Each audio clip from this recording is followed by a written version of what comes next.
முதல் விஷயம், உங்கள் குடும்ப பிரச்சனைகளை மூன்றாவது நபரிடம் பகிர்ந்து கொள்ளாதீர்கள். நம்பர் 1. நம்பர் 2,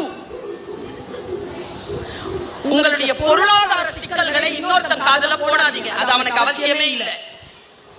பணக்காரா இருக்கிறீங்களோ ஏழையா இருக்கிறீங்களோ போடாதீங்க.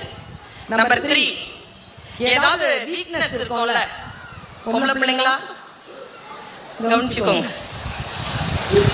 எனக்கு இத பார்த்தா படபடப்பாயிடும் சொல்லாத. பயன்படுத்துவாங்க, கேட்கிறவங்க அதை பயன்படுத்துவாங்க. வீக்னஸ் வெளியில சொல்லாதீங்க.